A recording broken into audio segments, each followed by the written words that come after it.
ஜென்ம ஜென்மோ ஜென்மி ஸ்ரீ சரண் ஸ்ரீ பாக்ய சாய். அனைவருக்கும் சாய் சுப நமஸ்காரங்கள். நிலக்கோட்டையிலிருந்து சாய் உமேஷ். ஓம் ஸ்ரீ சத்குரு பகவான் பாட்டி சித்தரின் லீலாமிருதம் 141. முத்தூர் திரு லோகநாதன் அவர்கள் கல்லூரியில் பேராசிரியராக பணிபுரிந்த காலகட்டத்தில் கூடுதலாக மாணவர் சேர்க்கை மற்றும் கல்வியின் நிர்வாகத்துறை வேலைகளையும் தொடர்ந்து செய்து வந்தமையால் ஓய்வில்லாமல் உழைக்க வேண்டியதாயிற்று. அதனால் இவரது முதுகெலும்பு முதல் முதுகு, கழுத்து, கை, கால், இடுப்பு என அனைத்து இடங்களிலும் வலி ஏற்பட்டு தூங்க முடியாமல் தவித்தார். இடம் மாற்றி படுப்பது போன்ற ஏதேதோ முயற்சிகள் செய்தும் அவருக்கு உறக்கம் வரவில்லை. அந்நேரத்தில் உடல் வலி குறைந்து நன்கு தூங்கி ஓய்வெடுக்க ஆசிதாருங்கள் பாட்டி என மனதுருக வேண்டினார் நம் பகவான் பாட்டி சித்தரிடம். உடனே நம் பகவான் பாட்டி சித்தர் அவ்விடத்தில் பிரசன்னமாகி அவருக்கு வலி உண்டான இடங்களில் எல்லாம் நம் பாட்டியார் தன் கையாளையை பிடித்துவிட்டு ஆசி நல்கினார்.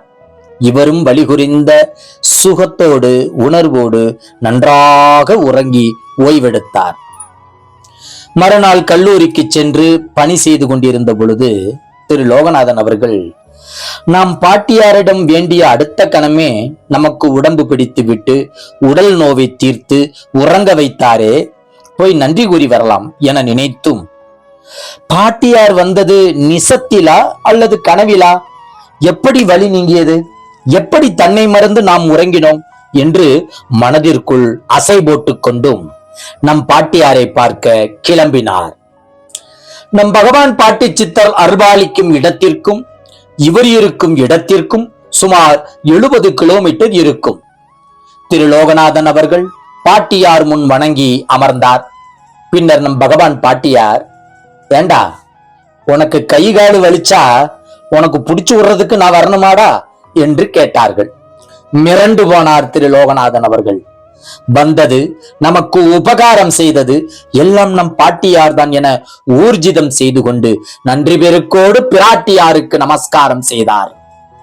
பொதுவாக நம் சத்குரு பகவான் பாட்டியார் உடல் நலத்திற்கு மிக முக்கியத்துவம் தருவார் என்பது நாம் அனைவரும் அறிந்த விடயமே.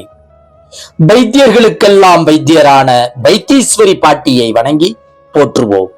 நம் உடல் பிணி மட்டுமல்ல, மனப்பிணியும் நீங்கி மகிழ் நிறை வாழ்வை பெறுவோம். ஜெய் குரு பாட்டி, நற்பவி பாட்டி.